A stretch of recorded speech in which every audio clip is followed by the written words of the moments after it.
गुरुजी मेरे 2 प्रश्न हैं। एक तो आपने पिछली बार बताया था कि हम सबके अपने एक मनोकल्पित संसार है। तो सबके मनोकल्पित संसार का इंटरप्ले कैसे हो रहा है?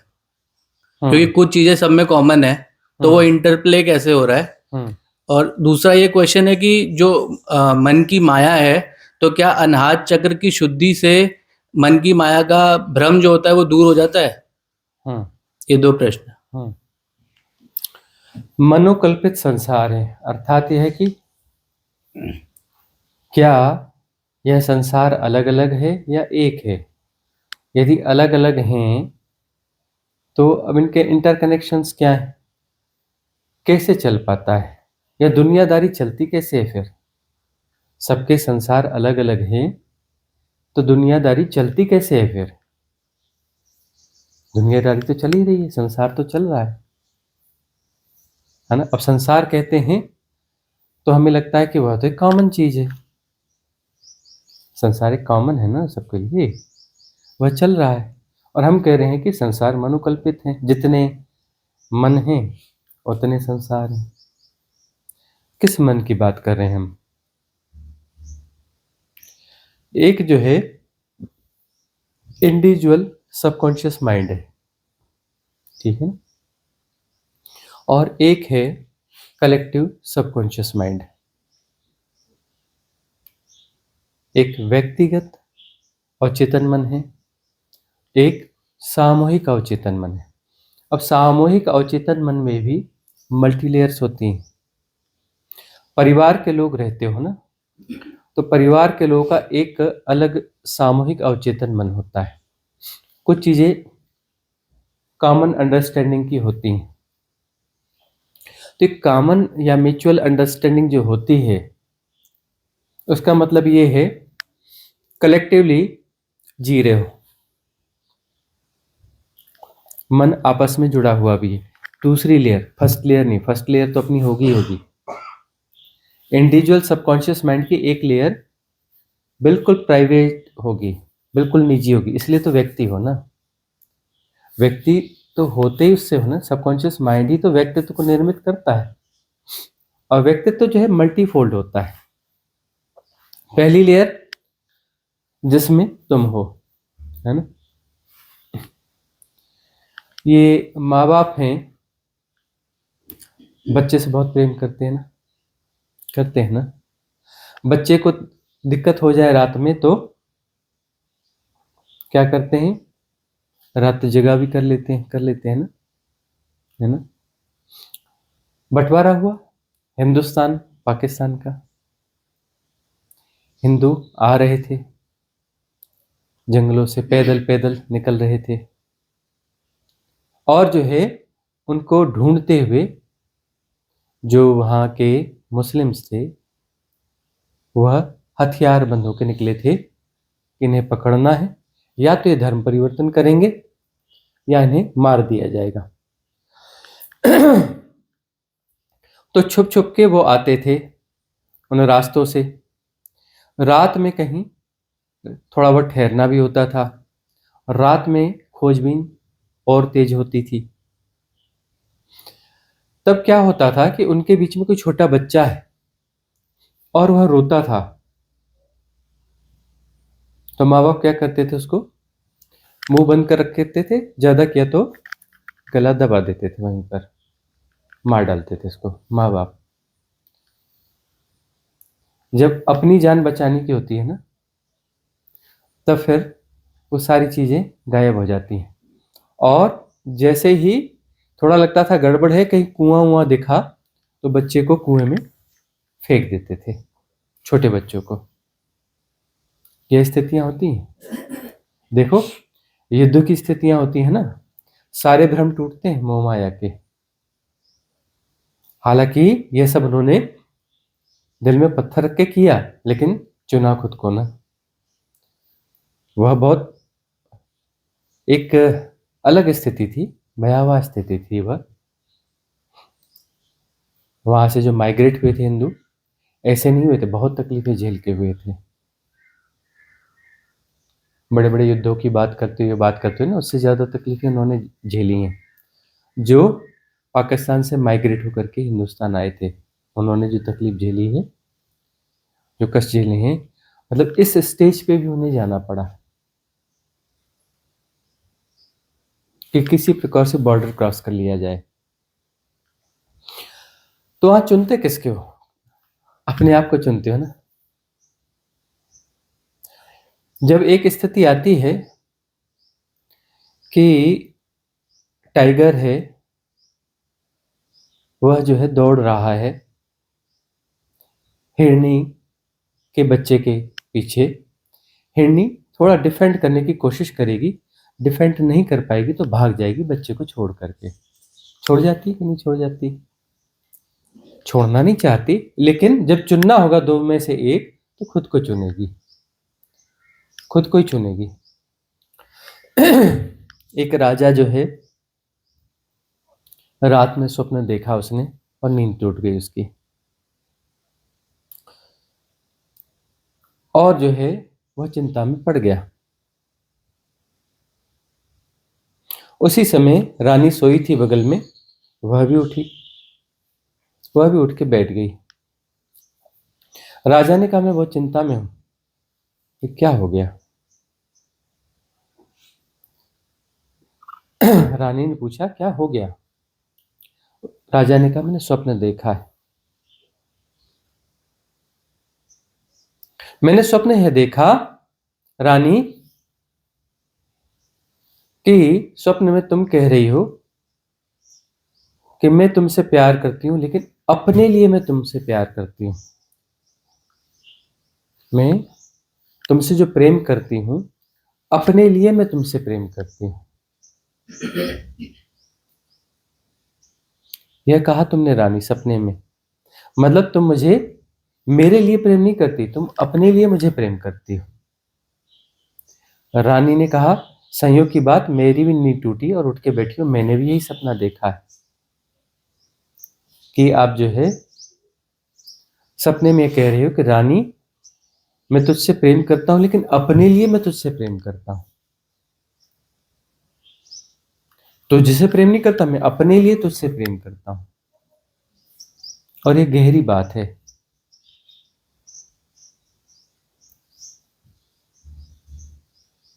तो रानी ने कहा क्या आप मुझसे सचमुच मेरे लिए प्रेम नहीं करते ना? राजा ने कहा क्या तुम बताओ, तुम सचमुच मुझसे प्रेम नहीं करते ना?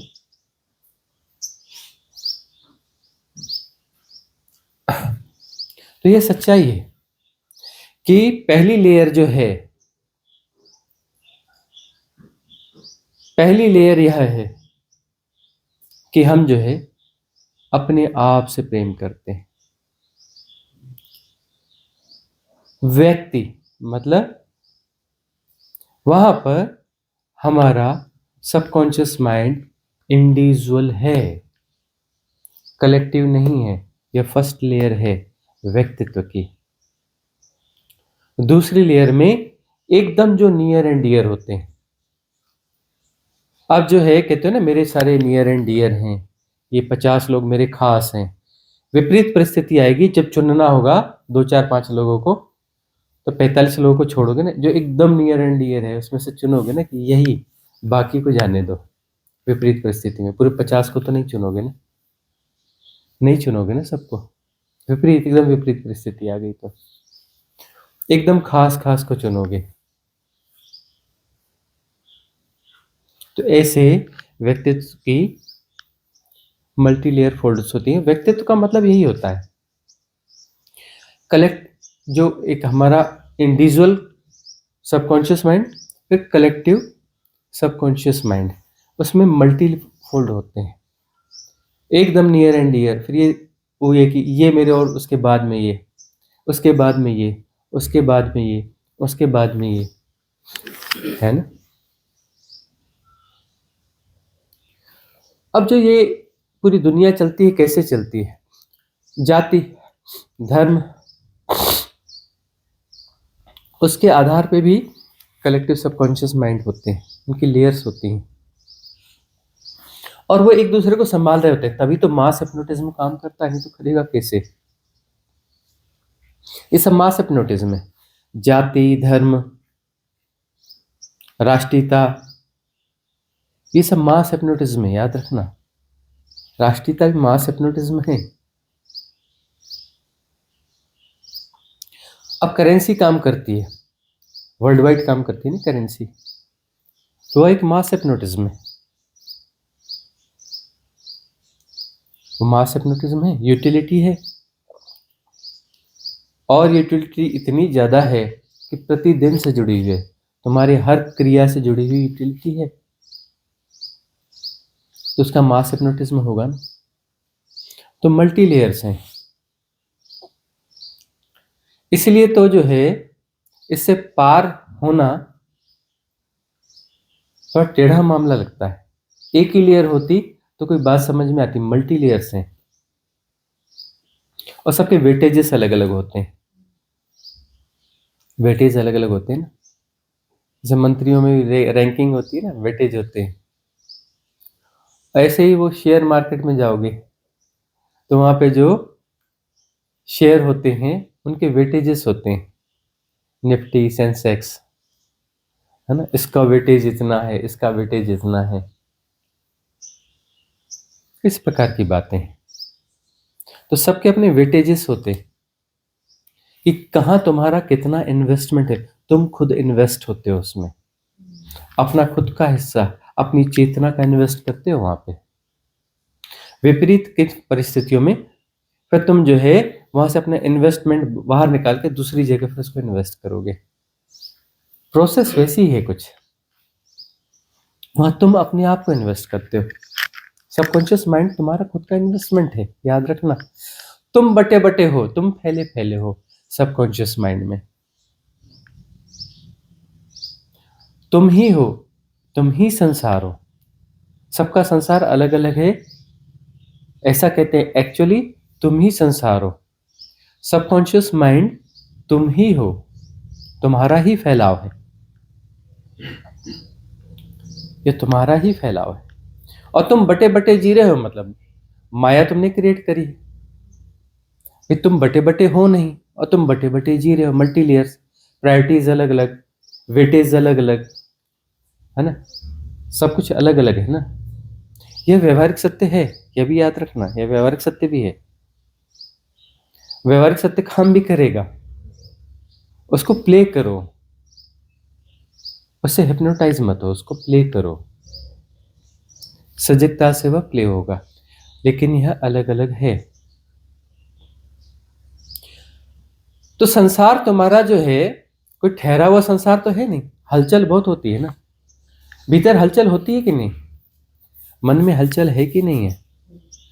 मतलब तुम वेटेज को इधर उधर ट्रांसफर कर रहे होते हो ना, कभी यह इस घटना को या इस व्यक्ति को या इसको अभी ज्यादा वेटेज देना है, तो सबकॉन्शियसली बाकी लोग जो हैं उनका वेटेज रिड्यूस होगा, इसका वेटेज बढ़ेगा, फिर एक समय में फिर स्विच हो जाएगा, वेटेज इधर का उधर स्विच होगा। और ये प्ले है, सृष्टि के घटने का ढंग है। लेकिन इस प्ले में जो है मन होता है, सबकॉन्शियस माइंड होता है, मल्टी लेयर्स होती हैं। इसलिए यहां पर समाज में कोई तयशुदा चीजें नहीं होती, कानून बनाने पड़ते हैं, नैतिक नियम बनाने पड़ते हैं। ऐसा करोगे तो गलत हो जाएगा, ऐसा करोगे तो ऐसा हो जाएगा। क्यों बनाने पड़ते हैं? कि तुम जो शिफ्टिंग है, वेटेज की शिफ्टिंग, वो ऐसे फ्रिक्वेंटली नहीं करो, एकदम फ्रिक्वेंटली नहीं करो। फ्रिक्वेंटली करोगे तो ट्रोल होना चालू हो जाओगे, समाज तुम्हें ट्रोल करेगा। अब तो वो उससे होता है ना, क्या वर्चुअली ट्रोल करते हैं ना, मीडिया के माध्यम से उसे ट्रोल कर देते हैं, पता है, मतलब स्विचिंग। बोले स्विचिंग ऐसे कैसे कर रहे हो, ऐसी स्विचिंग थोड़ी ना होती है। ये पूरा टेक्निकली चल रहा होता है भीतर, संसार जो है ना भीतर का बहुत टेक्निकली चल रहा होता है और बड़ा प्ले है।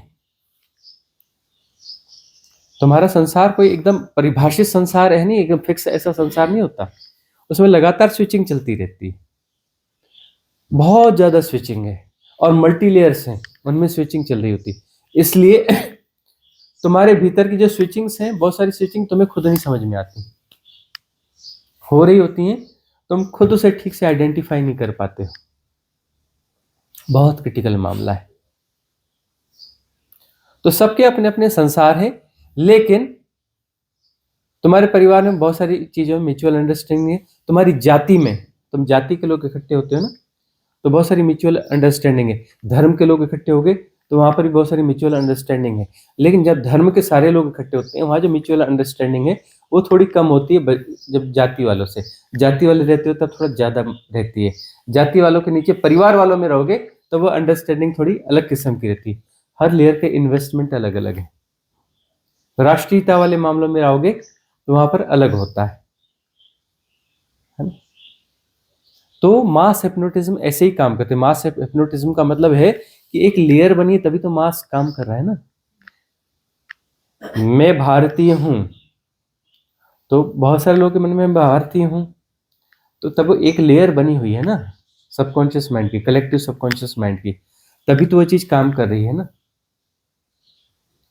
मैं फलाने धर्म का हूं तो उसकी पूरी लेयर बनी हुई है ना, एग्जिस्ट कर रही है ना भाई। एनर्जी प्ले है और सब इंटरकनेक्टेड है ना, उस लेवल पे इंटरकनेक्टेड है ना। तो संसार एक लेयर में नहीं है, मल्टीफोल्ड है, यह याद रखना। और तुम्हारे भीतर है, कहीं तुम एकदम व्यक्तिगत हो, कहीं पे बहुत थोड़े हो, कहीं पे थोड़े ज्यादा हो, कहीं पर मास बड़ा है और मास बड़ा है और मास बड़ा है। परिवार के कुछ अपने कुछ ढंग होते हैं जीने के, और अपना कोई दूसरा आएगा तो बोले ये कुछ जम नहीं रही बात, बेढंगा सा है, या कहते हैं ये अरे ये तो बड़ी गजब का कर रहे हैं, हमको भी इसको अपनाना चाहिए। परिवार के रहन सहन के अपने ढंग होते हैं ना। कुछ रहन सहन के ढंग रहते हैं तो दूसरा आएगा तो उसे अटपटा लगेगा या फिर आकर्षक लगेगा, और उस परिवार का जो ढंग है वो दूसरे परिवारों का ढंग नहीं है। ऐसा होता है ना। कुछ एक दो चीजें ऐसी होती हैं। कुछ जातियों के अपने ढंग होते हैं, उस जाति के लोगों के यहाँ जाओ तो खान पान रहन सहन लगभग मिलता जुलता सा मिलेगा, वो उसको कल्चर बोलते हैं। कल्चर, तो कल्चर जो है वो हिप्नोटिज्म तो है ना, वो एक मास हिप्नोटिज्म है ना, उसका एक कलेक्टिव सबकॉन्शियस माइंड है, तभी तो वो उस तरीके से चलता है। और उसमें कोई वेरिएशन और अपडेट्स होते हैं तो लगभग मिलते जुलते सब में होने लगते हैं। वो जो मंकी इफेक्ट्स कहा जाता है ना, वह यही है, मंकी इफेक्ट्स, कि उसको तुम जी रहे हो और तुम्हें कोई अनुभव आया है और तुम उसमें उस अनुभव के आधार पर अपडेट हो रहे हो। तो वह अपडेट जो है यदि उस तल का है, जिस तल का है, तो उस तल में जो कलेक्टिव सबकॉन्शियस माइंड है सब तक वह स्प्रेड होगा। वह अनुभव तुम्हारा ही अनुभव नहीं हुआ, उस तल पे जो लोग जी रहे हैं उन सबका अनुभव हुआ। थोड़ा डिफिकल्ट है मामला समझने में, लेकिन ऐसा है। उस तल पे तुम्हारा एक संयुक्त मन है, अवचेतन मन संयुक्त है, उस एक लेयर है। तो तुम्हारे कोई विशिष्ट अनुभव घटता है तो तुम दूसरों से शेयर करो या ना करो, वो कहीं ना कहीं स्प्रेड होता है, उसमें स्प्रेड होता है। अच्छा, यह जो है मनुष्य में थोड़ा दिक्कत करता है। इंडिविजुअल जो माइंड है ना वह ज्यादा है। पक्षियों में, पशुओं में, जो वनों में रहते हैं, उनमें कोई घटना घटी किसी के साथ में तो दूसरे पक्षी जो वहां पर नहीं है, दूर हैं, वो अपडेट हो गया उसी के साथ में। उसके सामने नहीं घटा लेकिन वो अपडेट हो गया, क्योंकि वहां पर कलेक्टिव सबकॉन्शियस माइंड की बहुत ज्यादा लेयर्स नहीं है। मनुष्य के साथ बहुत ज्यादा मल्टी फोल्ड्स है, उसके फोल्ड्स हैं, बहुत ज्यादा फोल्ड्स नहीं है, इसलिए वह पशु है, इसलिए वह पशु है। तो पशु के साथ कोई घटना घटती है तो आगे वो अन्य अपडेट हो जाते हैं। इससे बहुत सारी चीजें होती है, जैसे डिप्रेशन में, डिप्रेशन का दौर चलता है तो डिप्रेस्ड जो मनुष्य है ना, उनका अलग एक सबकॉन्शियस माइंड लेयर होता है। तो कभी कहीं सुसाइड की घटना सुनो, एकदम अवेयर हो जाना, सारे अखबार पढ़ना चालू कर देना, वैसे हम मना करते हैं। सारे न्यूज़ेस खंगालना चालू करना और हफ्ते 10 दिन का पूरा खोज लेना। उसी के आसपास में हफ्ते 10-15 दिन में बहुत सारी सुसाइड उस जोन में हुई होंगी। कोई सुसाइड करोगे ना, अरे इस गांव में भी एक हो गई, अरे उधर भी एक हो गई, उधर भी हो गई, कोई 2 दिन बाद, कोई 4 दिन बाद, कोई इतने पहले, उतने पहले, बहुत सारी सुसाइड्स होंगी वहां पर। ऐसे कैसे? और पता चलेगा आपस में लोगों का कोई संबंध नहीं है। ऐसा लगता है कोई संबंध नहीं है, अरे संबंध नहीं है, वो एक तल को साझा करते हैं। जिस प्रकार के डिप्रेशन और उसको जी रहे हैं, सुसाइडल थॉट्स जहां से निकल रहे हैं, उसका एक तल होता है। उस समय वो आपस में जुड़े हुए हैं। ऐसे एक दूसरे से मिलाओगे, नहीं नहीं हम नहीं जानते, उस समय उस तल को नहीं जी रहे हो ना, लेकिन आपस में रेजोनेंस फील करेंगे, रेजोनेंस फील करेंगे। साधना में आए हैं सारे लोग यहाँ पर, बड़े आराम से घुल मिल जाते हैं ना, बड़ी जल्दी बॉन्डिंग बनती है ना, कुटुंब की फीलिंग जब बड़ी जल्दी आती है ना, क्योंकि साधना के एक तल को जी रहे हैं। अब साधना प्रायोरिटी है जिनकी, वो लोग यहाँ आ रहे हैं ना, साधना जिनकी टॉप प्रायोरिटीज है वो यहाँ पर आ रहे हैं ना, उस तल को जी रहे हैं ना। और वह तल जो है निकट है ना, उसका एक सबकॉन्शियस माइंड लेयर क्रिएट हुआ है और बड़ा स्ट्रांग क्रिएट हुआ है, क्योंकि ये टॉप प्रायोरिटी में, वो दूर की बड़ी लेयर नहीं है, पास की लेयर है। इसलिए बड़ी जल्दी बॉन्डिंग होती है ना, क्योंकि एक ही तल को जी रहे हैं। बॉन्डिंग होती कैसे है? तो इस प्रकार से जो है सबकॉन्शियस माइंड की, मनुष्य की मल्टी लेयर्स होती हैं, मल्टीफोल्ड लेयरिंग्स होती हैं, मल्टीफोल्ड लेयर, और उनके इंटरेक्शंस होते हैं। बहुत सारे इंटरेक्शंस जो होते हैं अनविजिबल होते हैं, और उस बीच में इन्फ्लुएंस डाले जाते हैं जो ऑपरेट करते हैं समाज को किस दिशा में ले जाना, क्या करना, कैसे करना, पॉलिटिक्स, यह वह, उन लेयर्स को ऑपरेट करते हैं। पॉलिटिक्स क्या है? वह उस लेयर को वो देखते हैं कि सबकॉन्शियस माइंड की कौन सी लेयर है, इसमें कितने लोग हैं, क्या है, और वहां पर कौन सी चीज इन्फ्लुएंस की जा सकती है। वह जानबूझकर करते हो नहीं, लेकिन उनको उस विज्ञान की धीरे धीरे धीरे कुछ समझ हो जाती है, वो उसी लेयर पे काम कर रहे होते हैं ना। पॉलिटिक्स की अपनी एक लेयर है, उस लेयर पे ही काम कर रहे होते हैं इस प्रकार से। और धर्म की अपनी लेयर है, तो वहां पर भी कुछ पॉलिटिशियंस घुस जाते हैं जो धार्मिक नेता कहलाते हैं, उसकी भी पॉलिटिक्स होती है ना। तो धर्म जो है, धारणात्मक धर्म है ना, वास्तविक धर्म अलग होता है। धारणात्मक धर्म तो बड़ा स्ट्रांग होता है, उसमें बहुत सारे मेंबर्स होते हैं धारणात्मक धर्म में, वास्तविक धर्म में नहीं। तो उसके अपने नेता होते हैं, वह इन्फ्लुएंस करते हैं। इस प्रकार से संसार चलता है, इस प्रकार से नेतागिरियां चलती हैं, वो काम चलता है, मल्टी लेयर्स होती हैं। अब एक धार्मिक नेता है, उसने कुछ कहा, और जो धार्मिक उसमें अभिरुचि में नहीं है, उसमें नहीं है, उसने कहा भी, अखबारों में भी आया हुआ है, लेकिन बाकी लोगों को उसको पता ही नहीं चलता, और अखबार में आया भी तो उसको देखा पढ़ता नहीं, बाईपास कर देता, उसकी प्रायोरिटी में नहीं है, वह उससे कहीं कनेक्टेड नहीं, उससे जुड़ा हुआ है तो उस न्यूज को बराबर पढ़ेगा।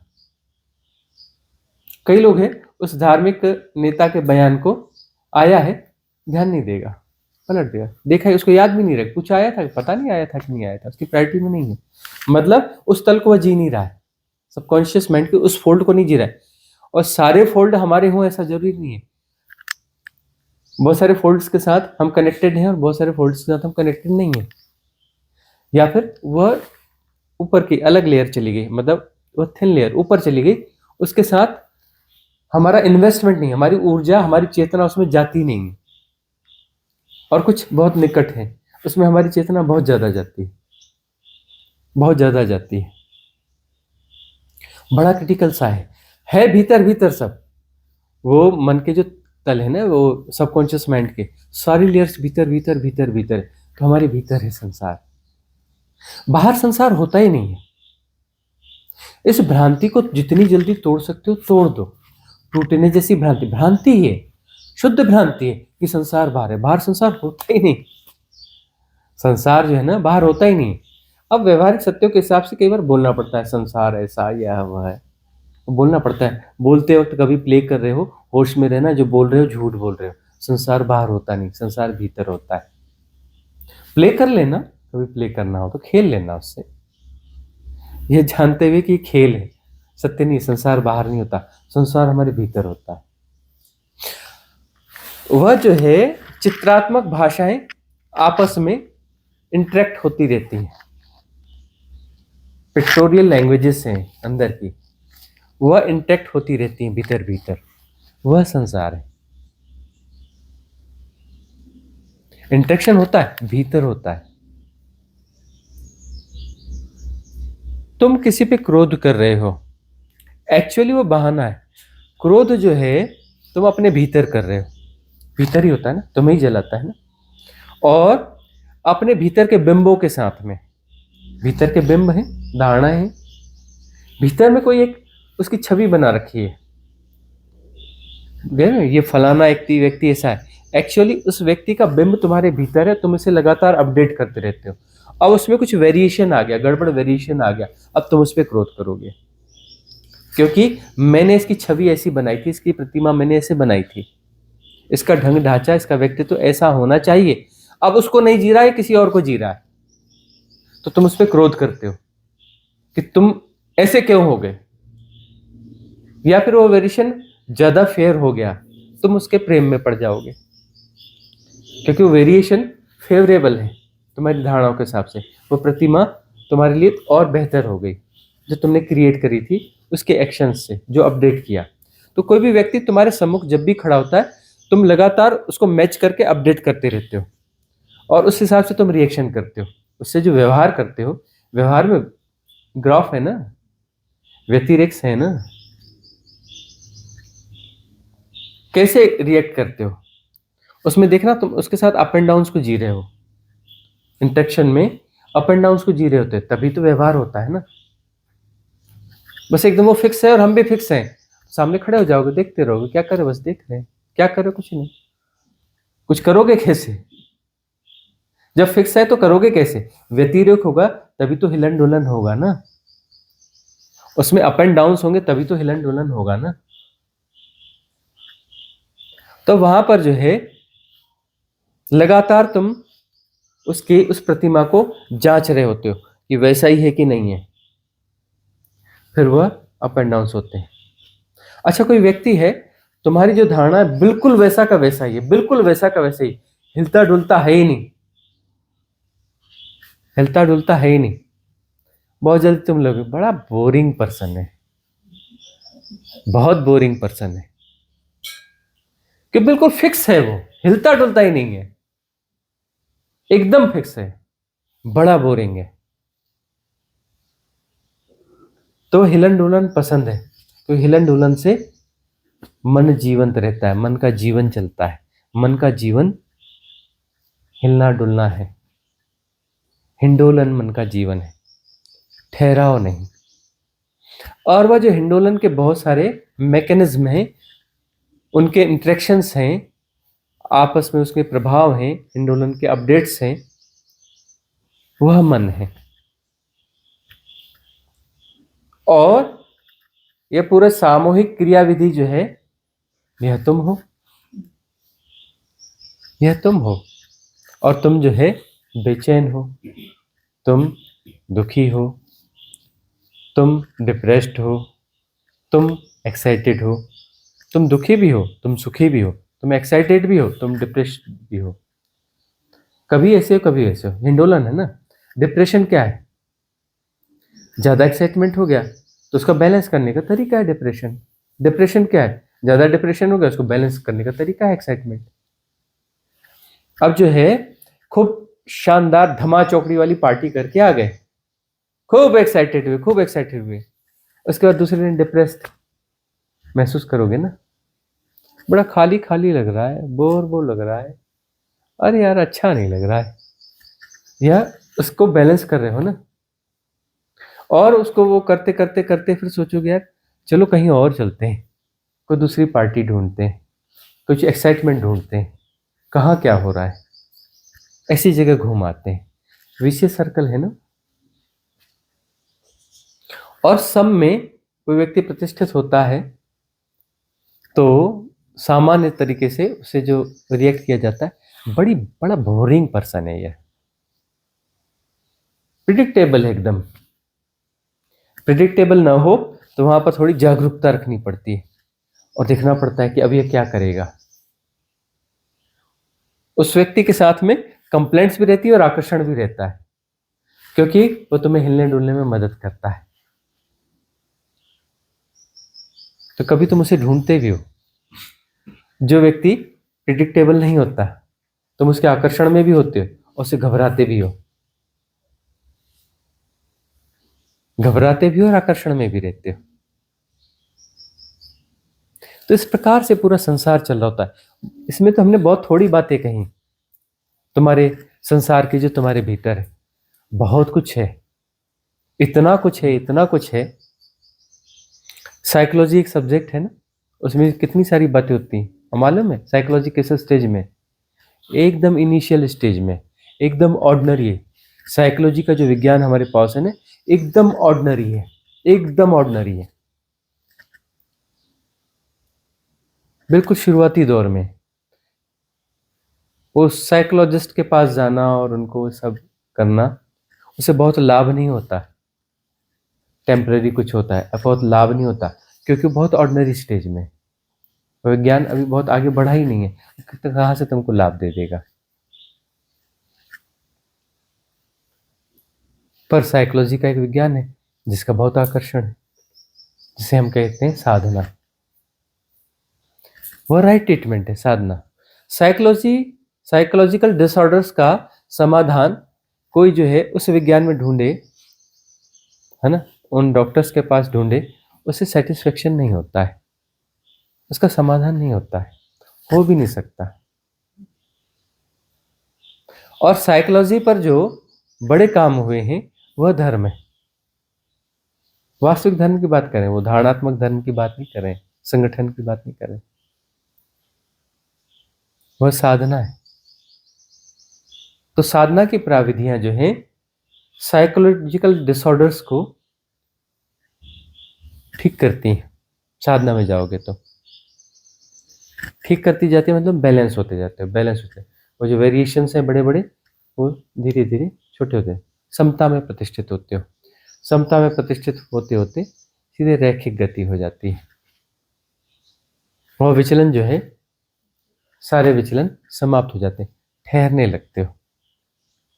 पर ठहराव का मतलब ये अप एंड डाउन्स का है। गति तो तब भी रहेगी, ऊर्जा तो प्रवाहमान रहेगी, लेकिन जो ऊट पटांग जो विचलन है, ऊट पटांग समझते हो ना, ऊट पर टांग रखना। ऊट पर टांग रख के बैठ सकते हो क्या? तो ऊट पर टांग रखने की कोशिशें होती हैं, और टांग बैठती नहीं, ऊट पे सवार हो नहीं पाते। टांग ऐसे करके तो तुम ऊट पे बैठ नहीं सकते, उसके ढंग अलग होते हैं, है ना। इसलिए साधना सहयोगी होती है। साधना,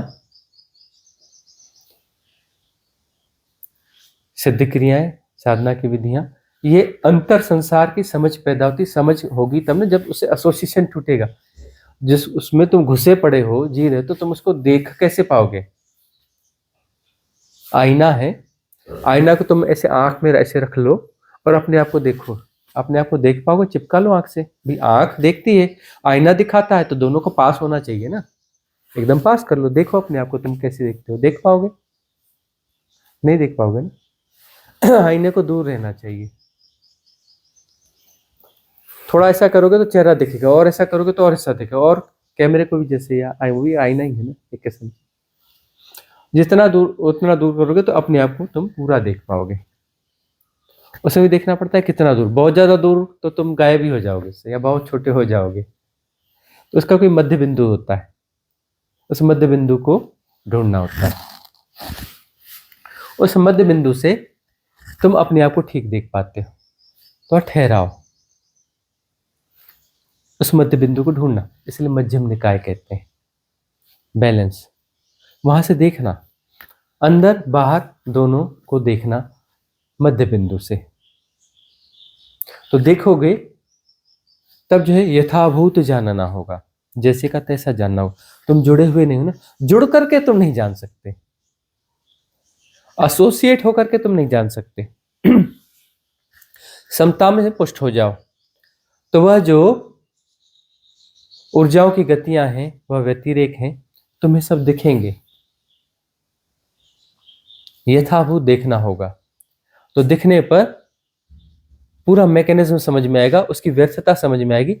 तुम अपना इन्वेस्टमेंट वहां से वापस खींच लोगे। तुम उसे सुधारने नहीं जा रहे हो, उसे बिगाड़ने नहीं जा रहे हो, कुछ नहीं कर रहे हो, तुम से अपना इन्वेस्टमेंट वापस खींच रहे हो। तुमने वहां जब ऊर्जाएं जो इन्वेस्ट कर रहे हो, इन्वेस्टमेंट तुमने बंद कर दिया। इन्वेस्टमेंट बंद कर दिया तो विचलन अपने आप खत्म हो जाएगा। वो तो ऊर्जा का प्रवाह था। ऊर्जा दोगे तो ऊर्जा चलेगी ना। ऊर्जा चल रही है, कोई मिल रही है तभी तो जा रही है ना। अब तुमने देना बंद कर दिया, उसको ऊर्जा मिलनी बंद हो गई, तो वह जो हिलन डुलन है धीमा पड़ने लगेगा। धीमा पड़ते पड़ते उसकी बैटरी डिस्चार्ज होती जाएगी। तुमने नया चार्जिंग तो बंद कर दिया। चार्जिंग तो तुम ही हो ना भाई, इलेक्ट्रिसिटी तो तुम ही हो ना। तुम्हारी बीइंग इलेक्ट्रिसिटी है ना, तुम्हारी देव ऊर्जा तुम ही हो। तुम उसके साथ एसोसिएट नहीं होगे। वो संसार छलना, संसार का वह हिस्सा जो है डीएक्टिवेट होने लगेगा, गायब होने लगेगा वह संसार।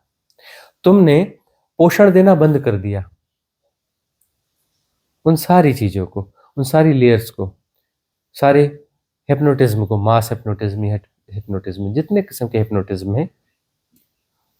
हिप्नोटिज्म को सर्वाइवल के लिए ऊर्जा चाहिए ना। अरे भाई ये क्या है, गोला है ना, चलो नहीं है, लेकिन उसमें इन्वेस्टमेंट है कि नहीं? देखो हाथ चल रहा है, ऊर्जा इन्वेस्ट की जा रही है ना, पर इनकार नहीं कर पाओगे कि गोला नहीं है, वह है और उसमें इन्वेस्टमेंट भी है। नहीं भी है गोला और है भी, गोला नहीं भी है और गोला है भी, इन्वेस्टमेंट उसमें है, इन्वेस्टमेंट वापस खींच लिया। गोला कहाँ है? नहीं है। गोले का इतिहास क्या है? बोले इतिहास भी नहीं है, उसका कुछ अंश मिले तो उसका इतिहास ढूंढे। उसकी क्या खूबियां हैं गोले की, क्या ढूंढे? अब वो तो है ही नहीं, तो उसकी क्या खूबियां हैं? घुमा रहे थे तो गोला लग रहा था, लेकिन इन्वेस्टमेंट था ना। हाथ, ऊर्जा, उंगली सभी लगे हुए हैं। ऊर्जा का प्रवाह उसमें डाला तो जा रहा है ना। वो भ्रांत है, लेकिन है तब भी। भ्रांत होकर भ्रांत की भी सत्ता होती है। उसमें एनर्जी का इन्वेस्टमेंट है ना भाई। आकार कोई है, उसमें एनर्जी का इन्वेस्टमेंट है ना। आकार विड्रा हो गए, अब तुम टुकड़े टुकड़े में इन्वेस्टेड नहीं हो, कुछ इधर कुछ टुकड़ा इधर कुछ टुकड़ा, मल्टी फोल्ड जो सबकॉन्शियस माइंड है उसमें तुम टुकड़े टुकड़े में इन्वेस्टेड नहीं हो। सारा इन्वेस्टमेंट वापस खींच लिया। अब तुम जैसे हो वैसे हो, परिपूर्ण हो अपने आप में। अपने आप में हो तो मन नहीं होगा ना, संसार नहीं होगा ना। अरे मन ही संसार है, मन ही हिप्नोटिज्म है।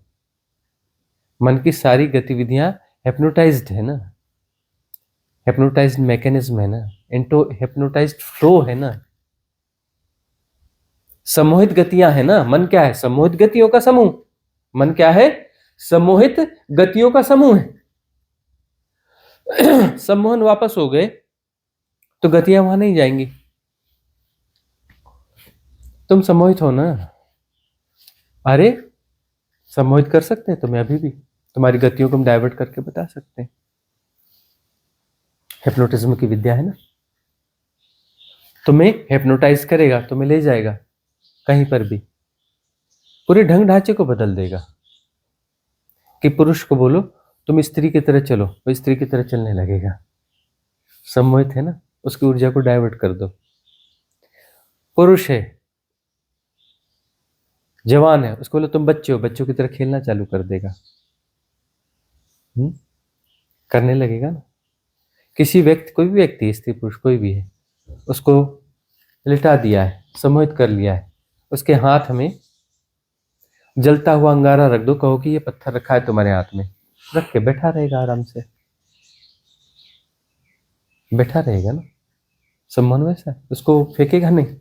मजे की बात, उसका हाथ भी नहीं चलेगा, उसका हाथ जलेगा भी नहीं। उठा लिया, हाथ साफ कर दिया, कुछ दिक्कत नहीं। तुम जो है एक पत्थर का टुकड़ा रखो या बर्फ का टुकड़ा रख दो उसके हाथ में, कहो कि जलता हुआ अंगारा है, रख दो और बोले जलता हुआ अंगार तुम्हारे हाथ में रख दिया, तुरंत वो फेंक देगा। जलने की गंध आएगी, हाथ में फफोले आ चुके होंगे, हाथ जल चुका होगा, बर्फ के टुकड़े से या पत्थर से हाथ जल चुका होगा। हिप्नोटिज्म होता है ना। हिप्नोटाइज करके बहुत सारे ऐसे उसको क्या कहेंगे, जादूगर बोल लो देसी भाषा में। एक तो हाथ की सफाई वाले होते हैं, एक हिप्नोटिज्म पैदा करने वाले जादूगर होते हैं। देखा है ना, बोलते पूरी ट्रेन गायब कर देंगे, सबको खड़ा करते हैं, ट्रेन चलती है और गायब हो जाती है। मतलब यहां तक आएगी ट्रेन दिखेगी और इसके बाद में वो ट्रेन गायब, शून्य में समा जाएगी, पूरी ट्रेन गायब हो जाती है। करते हैं ना, सामूहिक प्रदर्शन करते हैं, मास हिप्नोटिज्म ही है ना, करते हैं ना, पूरी ट्रेन गायब हो जाती है, खड़े रहते हैं सब, हजारों लोग खड़े रहते हैं और पूरी ट्रेन गायब होगी, सब बोलती गायब होगी, हाँ गायब हो गई, पूरी ट्रेन गायब। और बाद में प्रकट कर देते हैं, पूछो कहाँ गई थी ट्रेन, बोले गई नहीं थी, तुम्हारा विजन गायब कर दिया था, तुम्हें हिप्नोटाइज कर दिया था, तुम्हें कहीं और डाइवर्ट कर दिया था, तुम्हें वापस ले आए। और जो है, जब ऐसे होते हैं, जैसे कलकत्ता में एक बार हुआ था, ट्रेन गायब की थी, है ना, कौन सा वो सरकार करके एक है ना, छोटा छोटा सरकार जो जादूगर, उसने पूरी ट्रेन गायब करी, तो बड़ी चर्चा हुई, पूरी की पूरी ट्रेन ऐसे गायब, इतने सारे लोग, एक को भी नहीं लगा ऐसा। तो मास हिप्नोटिज्म काम करता है, मास हिप्नोटिज्म काम करता है, याद रखना। तुम्हारा पूरा मन जो है मास हिप्नोटिज्म, मल्टीपल मास हिप्नोटिज्म को जी रहा है, मल्टीपल, और वही संसार है, संसार कुछ और नहीं है, ग्रुप ऑफ हिप्नोटिज्म वह संसार है, और सबका अलग अलग है, कुछ कॉमन है, कुछ अलग अलग है ना। आपके राजनीति में रुचि है तो उससे संबंधित बहुत सारे हिप्नोटिज्म है, एक अगला बंदा उससे रेजोनेंस है, लेकिन वो राजनीति वाले उसके अंदर नहीं चलते, तो उसका वो अभिरुचि नहीं है, उसका कुछ और है, उसकी जो चल रही है। अब घर में हो, साधनात्मक अभिरुचि है, तो साधनात्मक बहुत सारे चीजें होंगी, इससे जुड़े हिप्नोटिज्म भी होंगे। देखो, साधनात्मक जो सम्यक साधना है, हिप्नोटिज्म को तोड़ने की साधना है, लेकिन साधनात्मक हिप्नोटिज्म को भी जी रहे हो, ये भी मान के चलो। यदि सम्यक साधना पहले से रही होगी तो मुक्त ना हो गए रहते, साधना के नाम पर बहुत सारे हिप्नोटिज्म तुम अभी भी जी रहे हो, ये बात याद रखना। ऐसा मतलब ना साधना यानी सब सही साधना है हमारी, साधना के नाम पर बहुत सारे हिप्नोटिज्म अभी भी जी रहे हो, अभी भी जी रहे हो, वो हिप्नोटिज्म है, वो साधना नहीं है, साधना के नाम पे हिप्नोटिज्म है, ऐसा है, तभी तो साधना फलित नहीं हो रही है ना। तो उन हिप्नोटिज्म को तोड़ना होता है। अब जब हम साधनात्मक हिप्नोटिज्म को तोड़ते हैं तो बहुत सारे लोगों को बुरा लगता है। क्यों बुरा लगता है? कि वो भैया तो सत्य है, यह भी तो सही है ना, यह भी तो हो सकता है ना, यह भी तो साधना है ना, यह भी तो साधना का एक ढंग है ना, गुरु जी को ऐसा क्यों बोलना चाहिए, इतना खराब बोलते हैं, इतनी भयंकर चोट मारते हैं, जबकि वो साधना की बारी वो बात है ना, दूसरों को भी चलने देना चाहिए ना, दूसरी पद्धतियां उनको भी रहने देना चाहिए, इतनी आलोचना क्यों कर लेते हैं? हम वहां जाकर के जो साधना पद्धति में है, वहां जाकर के उनकी आलोचना नहीं कर रहे, हम उसको रोक नहीं रहे वहां पर। जो साधना में साधक हमारे हैं, जो साधना में जा रहे हैं, यह चीज उनका अटकाव है और यह हिप्नोटिज्म है, इस हिप्नोटिज्म को हम तोड़ रहे हैं। हम नहीं कह रहे कि वो गलत है, वह भी सही है, वह भी सही है, हम यहाँ पे तोड़ रहे हैं। क्यों? क्योंकि यहाँ पर जो आए हैं वो इसी जन्म में मुक्त होने के लिए आए हैं। वह पद्धति भी सही है, 1000 जन्म में वह भी मुक्त करती है, वह भी करती है, 1000 जन्म में बराबर मुक्त करती है, सिर्फ 1000 जन्म लगे सिर्फ। और ये वाली पद्धति ऐसी है कि डंडे मारते हैं, बुढ़ापे तक मुक्त होगा। हाँ, तो बता, इसी जन्म में मुक्त होना है, आराम से इसी जन्म में मुक्त होना है, गारंटी है। 20 साल जियोगे, 30 साल जियोगे, 20 साल 30 साल साधना करके कल मुक्त होगे। कल कोई मुक्त होता है? यहाँ तो कल की भी सुविधा नहीं है, वहां जन्मों जन्मों की सुविधा है। तो जन्मों जन्मों की सुविधा वाला जो पद्धति है उसको हम बोलेंगे तोड़ो, तोड़ के फेंको, उसकी आलोचना करेंगे। वो सही है, लेकिन तुम तो फेंको ना, क्यों 1000 जन्म में मुक्त होना चाहते हो, 10,000 जन्म में मुक्त होना चाहते हो? कल मुक्त होने वाली बात करोगे तो यहाँ उसका भी डंडा पड़ेगा, कल कोई मुक्त होता है? ये बहुत अच्छी बात है, कल समझ लेंगे।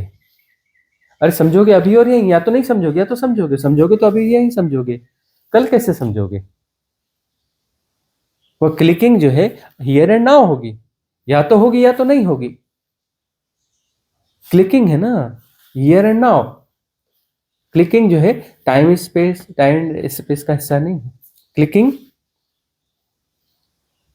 हो गई तो हो गई, नहीं हुई तो नहीं हुई। बार बार इसलिए चोट मारते रहते हैं, क्लिकिंग हो जाए। तोड़ते हैं ना उन सारी चीजों को, क्लिकिंग में जो भी बाधा बनती है तोड़ते हैं, तोड़ेंगे। वो सही है विधियां, गलत वलत कुछ नहीं है। नाम जब हम आलोचना करते हैं, विधि सही है। सिर्फ 10,000 जन्म, सिर्फ 10,000 जन्म में मुक्ति की गारंटी है। नाम जप करो, हो ही जाओगे मुक्त, पक्की बात है। नाम जप से सिर्फ 10,000 जन्म की बात है, और बिल्कुल सही विधि है, काम करती है। थोड़ा स्पान लंबा है बस, काम करती है। अब वो एक व्यक्ति आएगा, तुम उसको तोड़ेंगे, तोड़ के वो जन्म जन्म वाली इतना नाम जप करना चाहिए, यह करना चाहिए, मत मारेंगे डंडा। कौन सा नाम और कौन सा जप? हियर एंड नाउ, निर्विचार, करना कुछ नहीं है। बोले नहीं नाम जप करना है, मैं कहा करना कुछ नहीं, डंडा मारेंगे, चुप, कुछ नहीं करना है। थका नहीं कर करके, ठहर जाओ, वो सही विधि को हम हटवा देंगे। बिल्कुल सही विधि है वो, सिर्फ 10,000 जन्म में मुक्त कर देती है।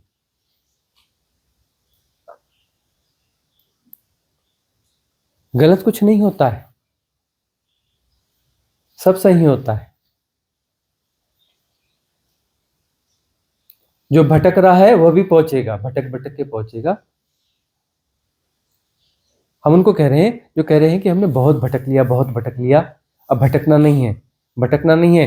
तो अब तुम जहां पर भी जरा भी दिखोगे कि भटकना नहीं है बोलते हो, भटक रहे हो, डंडा पड़ेगा। यहाँ इसलिए आए हो ना कि भटकना नहीं है ना। कोई भी भटकने की बात करोगे, सही भी होगा वो भटकाव, पहुंचाता है वह भी, डंडा पड़ेगा धन्य से। कहाँ जाना है? कहीं नहीं जाना है। क्या पाना है? कुछ नहीं पाना है। परमात्मा डस्टबिन में डाल के आ जा। क्यों लेके आता परमात्मा? साधना कक्ष में है ना, पहले डस्टबिन बाहर रखा है ना, परमात्मा को वहां डाल के आना, डस्टबिन में। क्या है तुम्हारा कॉन्सेप्ट होगा ना परमात्मा का, परमात्मा होगा वह। तुम जिसे ढो रहे हो परमात्मा होगा। अरे परमात्मा तुमको ढो रहे होते तो तुम परमात्मा ना हो गए रहते? तो बोले नहीं परमात्मा, अच्छा परमात्मा तुम जानते हो, परमात्मा को जीते हो, तुम्हें पता है परमात्मा का, तो फिर साधना क्यों कर रहे हो? साधना क्यों कर रहे हो? जरूर परमात्मा के नाम पे तुमने उल्टे सीधे कॉन्सेप्ट बना रखे होंगे, तो उस परमात्मा को कचरे के डब्बे में डाल के उसकी जगह वहां पर है। परमात्मा कोई शब्द है, कोई धारणा है? तुमने तय कर लिया कि परमात्मा है और वही परमात्मा है, इसके खिलाफ मत बोलना। तो परमात्मा तुम्हारे साथ है, परमात्मा को तुम कैरी कर रहे हो, तुम्हारे भीतर परमात्मा है, तुम उसे कैरी कर रहे हो, तुम्हें पता है, तुमने उसे संभाल के रखा हुआ है, तो तुम्हारे पास समस्या क्यों है फिर? जब परमात्मा, तुम कैरी कर रहे हो परमात्मा को, संभाला हुआ है, तुम्हें पता है, तुम्हें 100% पता है कि यही परमात्मा है, ऐसा ही है, तो फिर द्वंद्व किस बात का है तुम्हारे पास? जरूर कॉन्सेप्ट होगा ना, कॉन्सेप्ट होगा ना परमात्मा के नाम पे। और 10 लोगों को लिखवा लो परमात्मा का निबंध, परमात्मा पे निबंध लिखो और पढ़ो सबको, सब अलग अलग लिखेंगे, अलग अलग लिखेंगे ना सब निबंध। सबके परमात्मा अलग अलग है ना, मतलब परमात्मा नाम एक का एक कॉन्सेप्ट है, सबका अलग अलग है ना। अरे एक ही पंथ के लोग रहे ना, वो काफी चीज सिमिलर, जो हिप्नोटिज्म में सिखाया गया है वह लिखेंगे काफी मिलता जुलता सा, लेकिन तब भी उसमें कुछ ना कुछ वेरिएशन जरूर होंगे, निबंध एक जैसा नहीं होगा।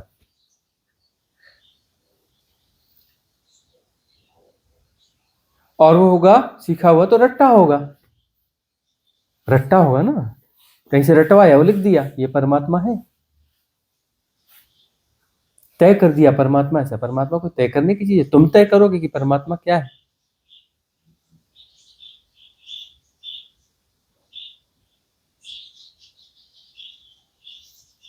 हमसे पूछोगे परमात्मा क्या है, तो हम ये कहेंगे तुम जो भी जानते हो वह परमात्मा नहीं है।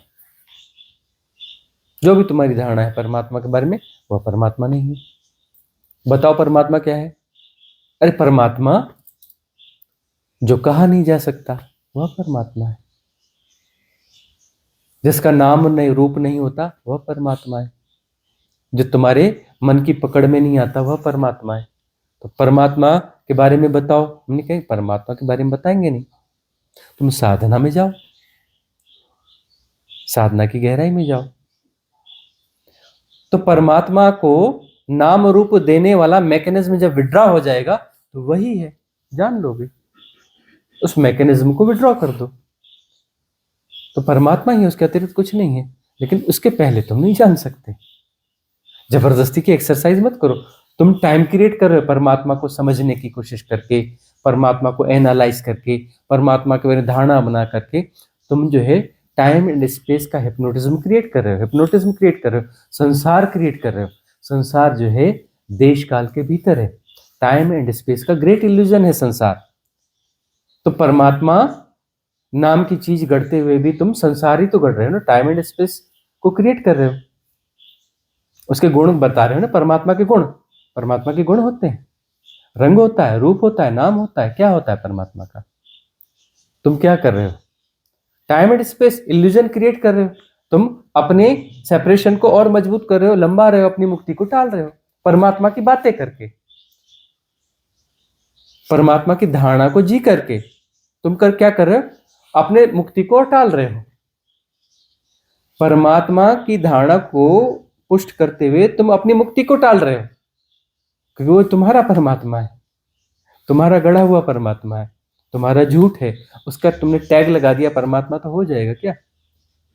तुमने एक बॉक्स में जो है पत्थर कंकड़ रख दिए, है ना, उसको पैक कर दिया, उस पर जो है महंगी वाली वो क्या पैकिंग कर दी, चमकती हुई पैकिंग कर दी, उसमें लिख दिया डायमंड्स, बड़े अच्छे अक्षरों में लिख दिया तुमने डायमंड्स, है ना। और तुम कहोगे 10 किलो का बॉक्स है, हाँ, बोले क्या 1000 बिलियन डॉलर दे दो, बहुत वो है, और ये बॉक्स ले जाओ, डायमंड्स लिखा है, देखो डायमंड्स, जल्दी दो पैसे, 1000 बिलियन डॉलर दो, लेके जाओ, बहुत सस्ते में दे रहा हूं, देखो कितने सुंदर तरीके से लिखा है डायमंड्स, क्या शानदार पैकिंग है। बिक जाएगा, पत्थर है अंदर।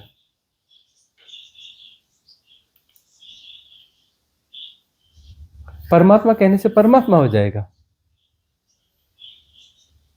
अब उसको जो है 1000 लोग परमात्मा बोल दें तो परमात्मा हो जाएगा, लाख लोग परमात्मा बोले तो परमात्मा हो जाएगा। अब जो है बड़े समूह साधना करते हैं, अब उनकी साधनाएं चित्र विचित्र साधनाएं हैं बड़े समूहों की। अब वो जो है गलत धारणा में जा रहे हैं, तो वो सत्य हो जाएगी, वो धारणा क्या हो जाएगी।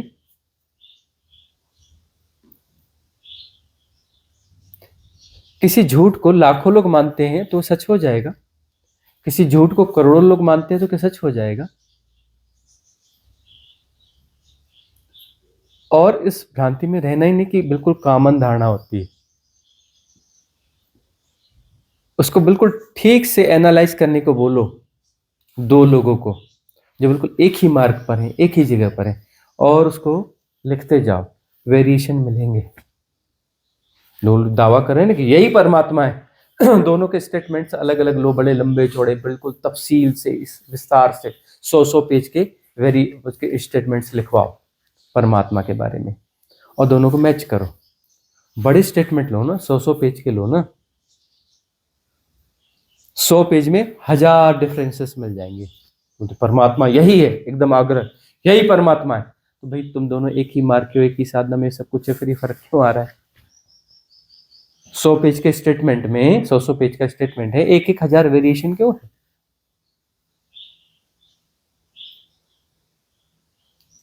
तो परमात्मा आग्रह की विषय वस्तु नहीं है, वो विषय वस्तु ही नहीं है। विषय वस्तु से तुम निर्मित होते हो। परमात्मा के आग्रह से परमात्मा नहीं निर्मित होता, तुम निर्मित हो जाते हो, मैं निर्मित हो जाता है, मैं मजबूत हो जाता है। परमात्मा का आग्रह तुम्हें मजबूत करता है, परमात्मा की तरफ नहीं ले जाता। और तुम जितने मजबूत होते हो परमात्मा से उतने दूर हो जाते हो। यह भी संसार ही हुआ ना। संसार मतलब तुम अपने आप को कैसे बचाते हो, तुम अपने आप को कैसे नाम रूप में डालते हो। बहुत सारे प्रोग्राम्स हैं जिसमें तुम अपना नाम रूप तय करते हो। अपना नाम रूप तय करने के लिए तुम्हें दूसरों का नाम रूप भी तय करना पड़ेगा।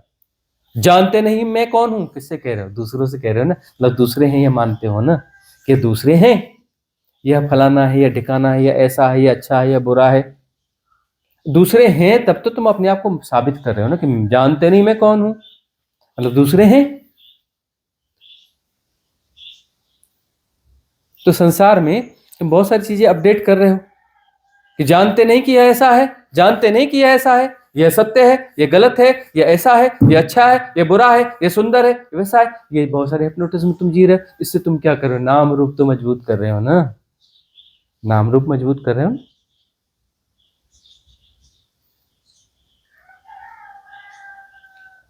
तो नाम रूप मजबूत कर रहे हो मतलब तुम संसार मजबूत कर रहे हो ना, संसार बना रहे हो ना। तुम अपना ही नाम रूप बनाते हो ना, तो दूसरे के भी नाम रूप भी तो बना देते हो ना। तुम देखो तुम्हारे भीतर सारे स्ट्रक्चर हैं भीतर में, यह ऐसा है, यह वैसा है, वह वैसा है। भारत देश या कोई भी देश है, फिजी है, या आपका दुबई है, या आपका अमेरिका है, जो कुछ भी है उसके बारे में बोलो लिखने को। बहुत स्टेटमेंट ले लो, बहुत लंबे चौड़े स्टेटमेंट आएंगे, हमारा देश ऐसा है, यह है, वह है, फलाना है, ठिकाना है ना।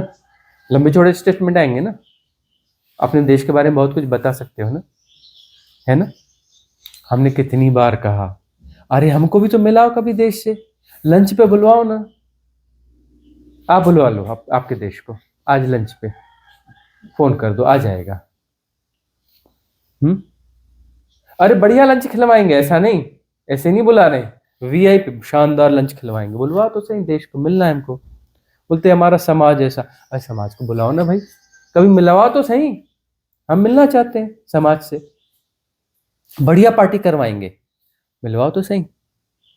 अब वो थोड़ा हाइट ज्यादा होगी ना, हमारे किचन में नहीं आवे तो गार्डन में बिठा देंगे। अरे थोड़ी बड़ी थाली ला लेंगे, बहुत खाना खिलाएंगे, भूखे नहीं रखेंगे। बुलाओ तो सही। अब वो 6 फीट का ना होके 10 फीट का होगा, 20 फीट का होगा, 50 फीट का होगा। हमारे किचन में अंदर नहीं बैठ पाएगा तो गार्डन में खूब जगह, 16 एकड़ का फार्म है हमारा, मस्त बिठा लेंगे उसको।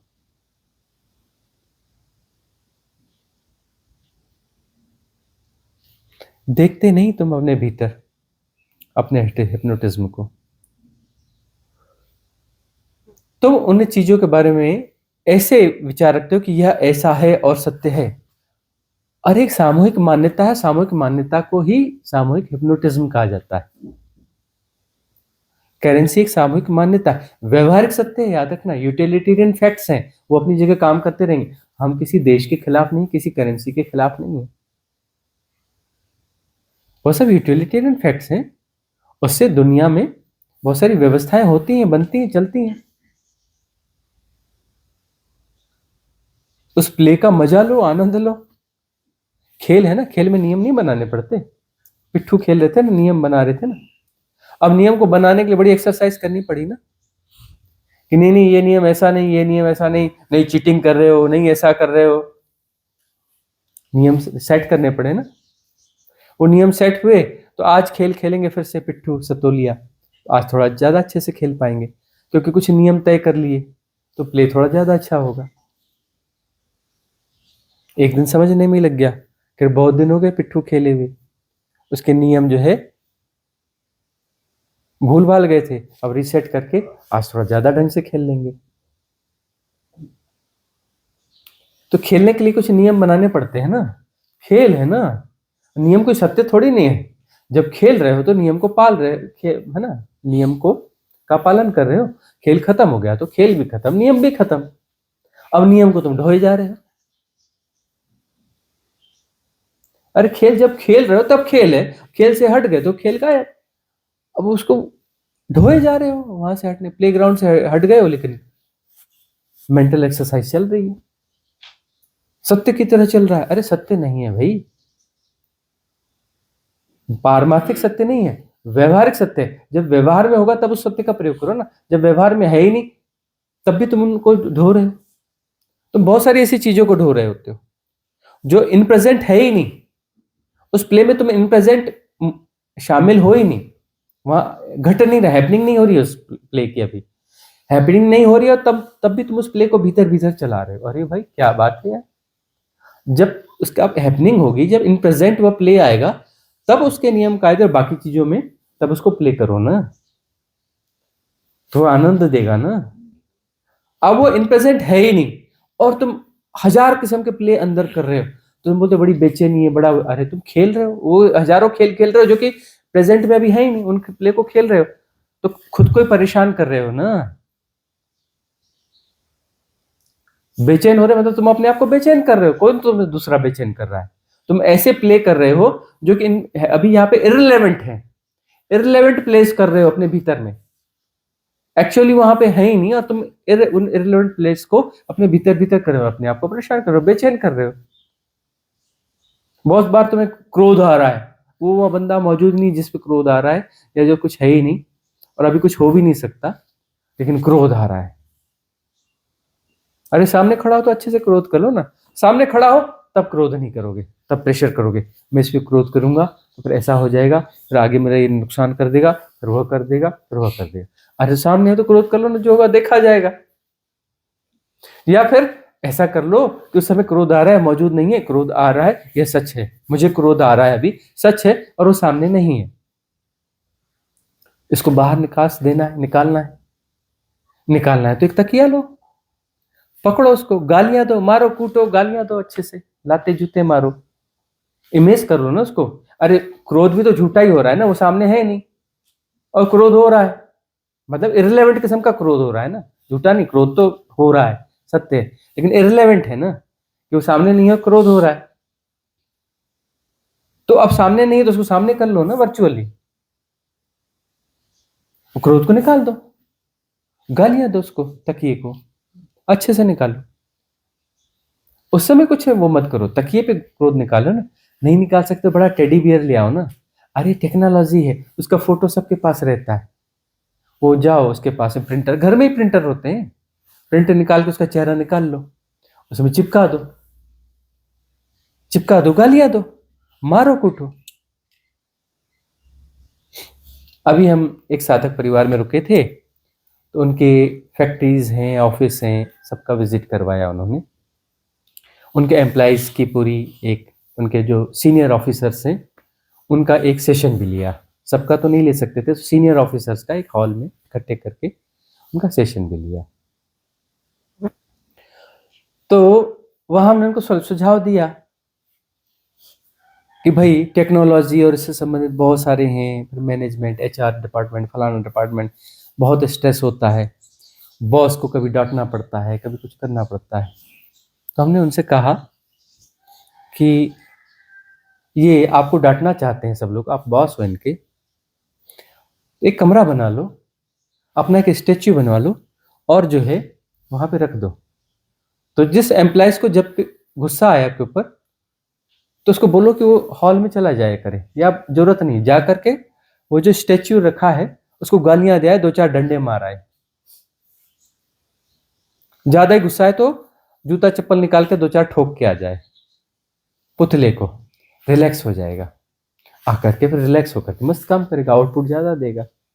सुविधा दो, बॉस को कहा कि तुम्हारा एम्प्लॉय तुम्हारे ऊपर अपना गुस्सा निकाल सके, ऐसे नहीं, वर्चुअली से मौका दो, सामने तो निकाल ही नहीं पाएगा, जी sir, yes sir, yes sir ही करता रहेगा, उसको मौका दो, एक रूम बनाओ। उन्हें बात पसंद आई,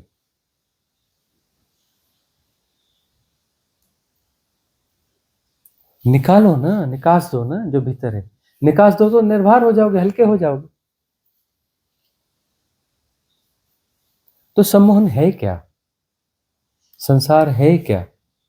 संसार तुम्हारे भीतर है, मल्टीपल जो सम्मोहन है, हिप्नोटिज्म है, उनको तुम कैरी ऑन कर रहे हो, तुम सम्मोहित हो रहे हो, अपने टुकड़े टुकड़े करके जी रहे हो अपने आप के। इसको सिजोफ्रेनिया कहते हैं, फोबियाज कहते हैं। बहुत सारे फोबियाज हैं, मेनियाज हैं। सिजोफ्रेनिक हो, खंडित मनस्ता को जी रहे हो। सिजोफ्रेनिक पर्सनालिटीज हो ना, टुकड़े टुकड़े में बटी पर्सनालिटीज हो ना, तभी तो इतने क्लैशेस चल रहे हैं ना। अंदर से तुम एक नहीं हो, अनेक हो, तभी तो अंदर क्लैशेस चल रहा है ना। नहीं तो शांत ना रहते, तुम अंदर से एक रहते हो, आराम से मजे से बैठे। तुम मजे से क्यों नहीं बैठ, शांत क्यों नहीं बैठ पाते? मतलब तुम अंदर टुकड़े टुकड़े हो ना, आपस में क्लैशेस चल रहे हैं तुम्हारे भीतर ही। तुम्हारा कोई दुश्मन है, तो दुश्मन बाहर नहीं, तुम्हारे भीतर तुमने इमेज बना रखी है, और वो तुम उससे लड़ रहे हो। वो तुम्हें हार्म कर रहा है, तुम उसे हार्म कर रहे हो अपने भीतर भीतर। वो उसको तो पता भी नहीं कि तुम्हारे अंदर क्या चल रहा है, उसे पता भी नहीं कि क्या चल रहा है तुम्हारे भीतर, और तुम लड़ रहे हो। तुम्हारी दो ऊर्जाएं, तुमने जो दुश्मन है उसमें अपनी ऊर्जा लगा रखी है। तुम्हारी ऊर्जा का एक डिवाइडेशन वो बना दिया, ऐसे बना लिया, दोनों आपस में लड़ रहे हैं। अरे तुम ही लड़ रहे हो, तुम्हारा दायां हाथ और बायां हाथ आपस में लड़ रहे हैं, कौन जीतेगा। और तुम्हारा दायां हाथ भी थक रहा है, तुम बायां हाथ भी थक रहा है। एक्चुअली तुम थक रहे हो। देखो तो सही, थमो, समता में पुष्ट हो जाओ। समता में पुष्ट हो जाओगे तो संसार दिखेगा कि क्या पागल खाना है। ये पागल खाना खुद का बनाया हुआ है। थमोगे समता में, तब तो देख पाओगे ना। आईने को थोड़ा दूर करोगे तभी तो अक्स बनेगा ना। अक्स बनेगा कैसे? थोड़ा डिस्टेंस लाओगे तब तो अक्स बनेगा ना। तो दूर से देखो, सब हो रहा है, जानना उसमें समाहित है। सब हो रहा है, निर्णय मत दो। निर्णय देते तुम एसोसिएट हो गए ना। आंख से चिपका लिया ना आईना, निर्णय दिया मतलब आंख से आईने को चिपका लिया ना। अब कैसे विजन आएगा? विजन आएगा कैसे? सम्यक दृष्टि आएगी कैसे? अरे आईने को थोड़ा दूर करो, डोंट रिएक्ट, डोंट एनालाइज, थमो, देखो, तभी तो अक्सर दिखेगा ना। तभी तो दिखेगा ना, यथाभूत दिखेगा ना, जो जैसा है वैसा दिखेगा ना। तब समझ में आएगा क्या पागलपन है। मैं अंदर मन में उसको गालियां दे रहा हूँ, गालियां तो उसके पास पहुंच ही नहीं रही। मैं अपने आप को ही गालियां दे रहा हूँ, अपनी एनर्जी को इधर खड़ा किया, अपने आप को ही गालियां दे रहा हूँ, अपने आप से ही लड़ रहा हूँ।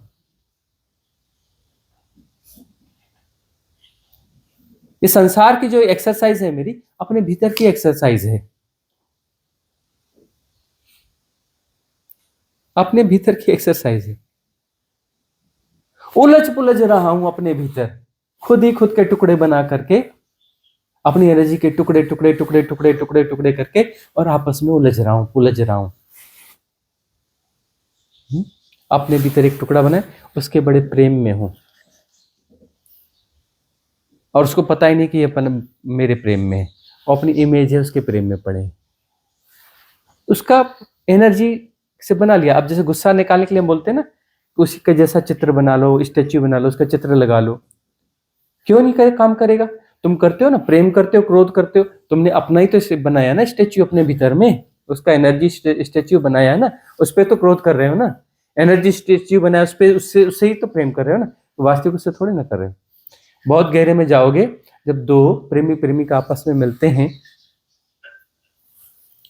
तो वो जो मिलते हैं वो एक्चुअली नहीं मिलते, अपने मानसिक उससे ही मिल रहे होते हैं। बाहर जो है, मालूम है, दो शरीर आपस में टच नहीं कर सकते, पता है कि नहीं पता? तुम्हें लगता है नहीं टच कर सकते? एनर्जीज होती हैं बाहर, जो है एनर्जीज होती हैं। क्लियर कैमरे से भी देख सकते हो, एनर्जी का एक पूरी बॉन्डिंग होती है, एक सर्कल होता है। जब जो टकराते हैं, ताली भी बजा रहा हूँ, मेरे दोनों हाथ भी आपस में नहीं, मुझे लगता है नहीं, और झटका आया। झटका किस बात का आया? और एनर्जी टकराई थी, तो उसने जो है क्या किया, धक्का दिया एक दूसरे को। कौन सा इफेक्ट्स बोलते हैं इसको?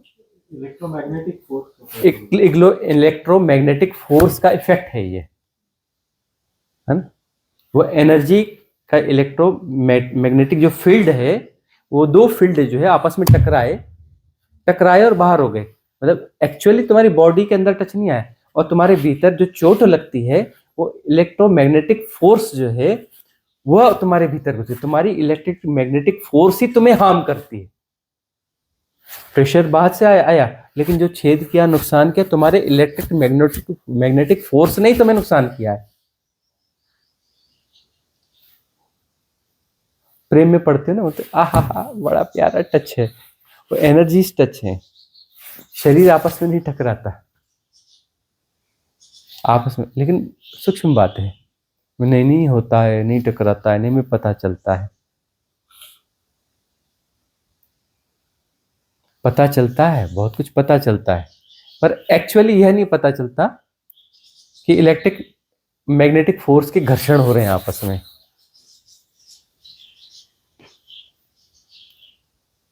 तो तुम किसी को टच भी नहीं कर सकते एक्चुअली।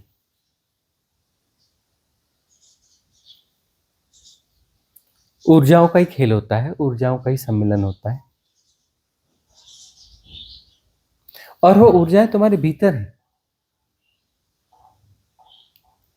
ऊर्जाएं तुम्हारे भीतर है, और तुम अपनी ऊर्जाओं को बांट बांट करके माया में फंसे हो, लड़ रहे हो, उलझ रहे हो, पुलझ रहे हो, और यह तुम्हारा संसार है।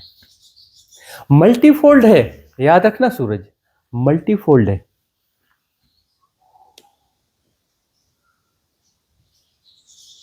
दूसरा एक और प्रश्न था, क्या था? हाँ, जो यही था कि अनाहत चक्र की शुद्धि से क्या माया का भ्रम जो है वो दूर हो जाता है? अनाहत चक्र, हृदय चक्र की शुद्धि से क्या माया का भ्रम टूट जाता है? माया जो है लोअर चक्रास में ज्यादा एक्टिवेट रहती है, मतलब बहुत सारे विकार है ना, विकारों से वो अपना क्रिएशन होते हैं ना, विकार एक क्रिएशन है, इलेक्ट्रोमैग्नेटिक क्रिएशन है, वह जो है किसी सर्कल में ऊर्जाओं के मूवमेंट्स हैं, इसको इलेक्ट्रोमैग्नेटिक सर्कल्स कहें तो ज्यादा अच्छा है।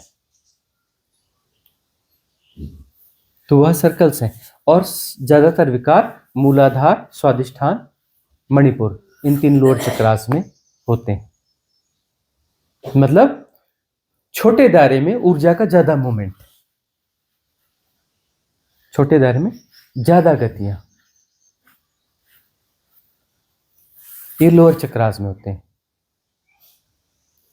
और अपर चक्रास है, वहां पर मूवमेंट्स है, लेकिन सर्कल बड़े हैं, थोड़ा स्थिर है, आपाधापी नहीं है वहां पर। लोअर चक्रास में आपाधापी, आपाधापी विकार है, हड़बड़ी विकार है, हड़बड़ाती हुई पर्सनालिटी, तुम्हें लगता है ना थोड़ा गड़बड़ है, वो विकार को जी रहा है, हड़बड़ी यानी विकार। लोअर चक्रास के जब भी इफेक्ट्स आएंगे तुम हड़बड़ाने लगते हो, मतलब लोअर चक्र एक्टिवेट हो चुका है, लोअर चक्र एक्टिवेट हो चुका है, तुम ज्यादा हड़बड़ी में हो, ज्यादा उसमें हो, लोअर चक्र एक्टिवेट हो चुका है, विकार जो है वहां पर है। और वहां पर जो है छोटा साइकिल होता है, तेज होता है, छोटे दायरे में इलेक्ट्रोमैग्नेटिक मैग्नेटिक मूवमेंट्स हो रहे हैं, छोटे दायरे में, छोटे सर्कल में, फास्ट। ऊपर में बड़े दायरे हैं और स्लो मूवमेंट है। और मध्य में क्या है? अनाहत चक्र है। अनाहत चक्र की शुद्धि होगी तो लोअर चक्रास जो है वो बैलेंस होने लगते हैं। हालांकि लोअर चक्रास की शुद्धि अलग से करनी पड़ेगी, लोअर चक्रास की भी शुद्धि करनी पड़ेगी और इस चक्र की भी शुद्धि करनी पड़ेगी, क्योंकि इस चक्र में भी भावात्मक आवेग हैं। हृदय चक्र में भी भावात्मक आवेग है ना, तो इस चक्र की शुद्धि और नीचे के तीनों चक्रों की शुद्धि हो जाएगी तो बैलेंस हो जाएगा। यह बैलेंस करने वाला चक्र है। इसमें भावात्मक आवेग क्यों होते हैं? क्योंकि ऊपर की ऊर्जाओं का ढंग अलग है, नीचे की ऊर्जाओं का ढंग है, बीच में यह अनाहत चक्र है। कभी इसका प्रेशर पड़ता है, कभी उसका प्रेशर पड़ता है, तो इसमें भी आवेग होते हैं। लोअर चक्रास की शुद्धि हो जाएगी तो ये अपने आप बैलेंस होने लगता है, क्योंकि बैलेंस पॉइंट है ना अनाहत चक्र। लोअर चक्रास की शुद्धि करनी पड़ेगी, लोअर चक्रास की शुद्धि हो गई, ये अपने आप बैलेंस होने लगेगा। इसको तुम बैलेंस करोगे तो लोअर चक्रास में भी बैलेंसिंग आने लगेगी, लेकिन अच्छा तरीका है कि लोअर चक्रास की प्रॉपर बैलेंसिंग करो, फिर इसकी शुद्धि करो और इसकी भी शुद्धि करो। इसकी शुद्धि के साथ इसकी शुद्धि होने लगती है अनाहत चक्र की, फिर इसकी करो तो सहज होगा, तो सबकी करो, फिर अपर चक्रास के मूवमेंट स्टार्ट हो जाते, माया कटने लगती है कि माया इन 4 चक्रों में माया है, 4 शरीरों में माया है, 5वें शरीर में माया थोड़ी अलग ढंग की हो जाती है, वह डीप मैट्रिक्स में आती है। यह माया नहीं है, सांसारिक माया नहीं, वो पारलौकिक माया है, इहलोक नहीं, परलोक, फिजिकल वर्ल्ड नहीं, मेटाफिजिकल वर्ल्ड। वो मेटाफिजिकल के डीप मैट्रिक्स से, मेटाफिजिकल वर्ल्ड के। तो इनकी शुद्धि तो जरूरी है। माया तो लोअर चक्रास में ही है, अनाहत चक्र में भी है, लेकिन लोअर चक्रास जब तक शुद्ध ना होंगे यह नहीं हो पाएगा, क्योंकि प्रेशर तो नीचे से आता है ना इस पे।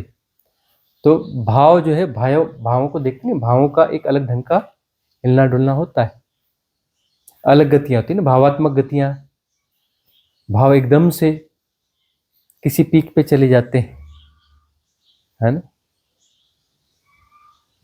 तो दोनों की टकराहट है, नीचे के 3 चक्र, ऊपर के 3 चक्र, वह अनाहत चक्र से टकराते रहते हैं।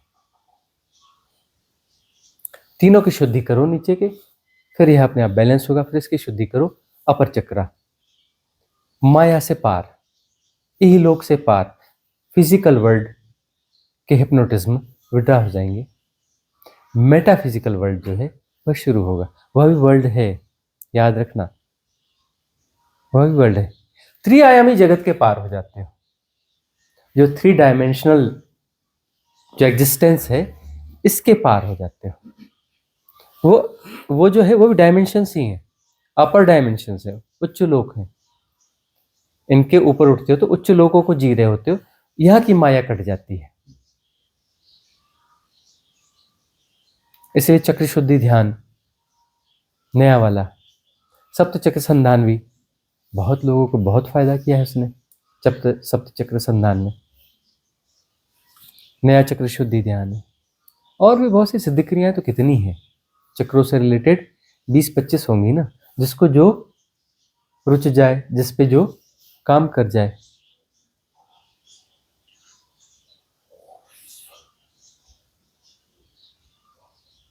एक आध प्रश्न और ले लें, एक प्रश्न और लेते हैं। हाँ, प्रणाम स्वामी जी। भगवान बुद्ध ने निर्वाण के समय में अपने दूसरे शरीर एक्टिव किए थे, तो क्या गोल्डन एरा में पॉसिबल है कि सदगुरु शरीर में है और उनके दूसरे शरीर एक्टिव हो गए हो? इसके बारे में तो बात हो चुकी है ना, हो चुकी है ना। मैंने नहीं सुना। हाँ, तो पुराने जाके सुनना पड़ेगा कि उनके जो 3 शरीर छोड़े गए थे कॉस्मॉस में, एक्चुअली 3D और 4D का जो संधि काल है, वहाँ पर 3 शरीर भगवान बुद्ध ने अपने छोड़े थे। इथरिक बॉडी यानी आकाश शरीर, कॉजल बॉडी एस्ट्रल बॉडी यानी कारण शरीर सूक्ष्म शरीर, और तीसरी बॉडी है मेंटल बॉडी मनस्काया। इन तीनों शरीरों को एनर्जाइज करके जो cosmic divine support system build किया था उसके संरक्षण में वो छोड़ दिया था, और 2500 साल बाद उसका जन्म होना था मैत्रेय रूप में। और उसके लिए थियोसॉफिकल सोसाइटी ऑफ इंडिया बनी थी, और उसने बहुत प्रयास किया लेकिन असफल हो गए, असफलता उन्हें मिली। जिद्दू कृष्णमूर्ति, जय कृष्णमूर्ति के भाई, और उन पे दोनों पे प्रयोग हुए, और वह उतर नहीं पाई बॉडीज उनमें। बाद में जो है, जब बात बनी ही नहीं, तब उच्च लोक के देवताओं ने ओशो से प्रार्थना करी थी कि उसका जन्म हो जाए उन 3 बॉडीज का, क्योंकि बुद्ध का वचन है, किसी बुद्ध पुरुष की वाणी जो है अधूरी नहीं रह सकती, उनका कोई वचन खाली नहीं जा सकता। तो अस्तित्व के नियम के हिसाब से कुछ गड़बड़ा रही है बात, और कोई दूसरा सुपात्र है नहीं। तब ओशो ने विशेष आयोजन करके उन 3 शरीरों को अपने भीतर लिया था। सुजाता की कहानी हमने उसमें कही हुई है, वो सुनी नहीं होगी ना।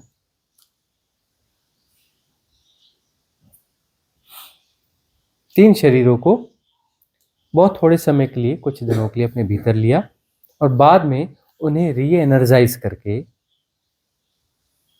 उसमें अपना भी बहुत कुछ डाल करके उसे वापस रिस्टेबल कर दिया। ओशो अपना पूरा काम कर नहीं पाए जो उन्हें करना था, कर नहीं पाए। उन्हें जो जहर दिया गया, रोका गया, तो अंततः उन्होंने एक्चुअली बात यह कि उन्होंने भी अपनी बॉडीज उसके साथ में मर्ज कर दी, क्योंकि उनका रेजोनेंस तो हो चुका था, वो बॉडी उनके साथ रह चुकी थी, उनकी बॉडीज में 3 उतरी थी, रिप्लेस करके नहीं गई थी। जैसे थियोसॉफिकल सोसाइटी ऑफ इंडिया कह रही थी कि रिप्लेस करेंगी, किसी बच्चे की 3 बॉडीज को निकाल करके रिप्लेस करेंगी, वह बच्चा वह नहीं रह जाएगा, वह बुद्ध जैसा हो जाएगा। वह नहीं हो पाया, वो प्रकृति के नियम के ज्यादा खिलाफ थी वह बात। ऐसा नहीं हो सकता, प्रकृति के नियम में, अस्तित्व के नियम में ऐसा नहीं हो सकता कि प्रॉपर रिप्लेस हो जाए। इसलिए वह असफल हुआ थियोसॉफिकल सोसाइटी ऑफ इंडिया।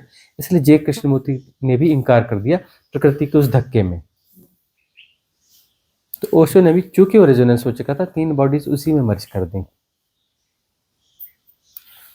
उसका जो है एक बड़ा एक फ्यूजन वर्जन जो है क्रिएट किया ओशो ने, क्योंकि उनके काम रह गए। उन्हें जो डिलीवर करना था पूरा डिलीवर नहीं कर पाए। उन्होंने बहुत अच्छा प्लेटफॉर्म और सब कुछ क्रिएट किया था। अब उनकी अल्टीमेट डिलीवरीज आनी थी, लेकिन उसके पहले शरीर छूट गया। अल्टीमेट डिलीवरीज आनी थी इस गोल्डन एरा के लिए, जिसको उन्होंने निर्मित किया। एनर्जी लेवल पर उन्होंने सब निर्मित कर दिया। Mega divine cosmic energy support system उन्होंने बिल्ड कर दिया, जो हर 2,500 साल में होता है, और ये वाला 17,500 साल में 7 साइकिल में एक बड़ा मेगा होता है। वो मेगा उन्होंने क्रिएट किया, जिसमें पुराने जो भी ऐसे महान बुद्ध पुरुष हुए हैं जिनके सपोर्ट सिस्टम एग्जिस्ट हैं, उन सबको री एनर्जाइज करके इंटरकनेक्ट किया। इसीलिए मेगा है।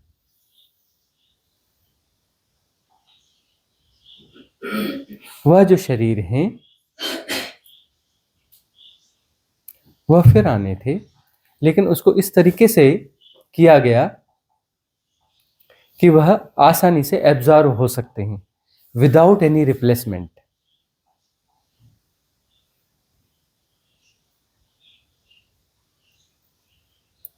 और वह होने थे, उसके लिए चुना गया।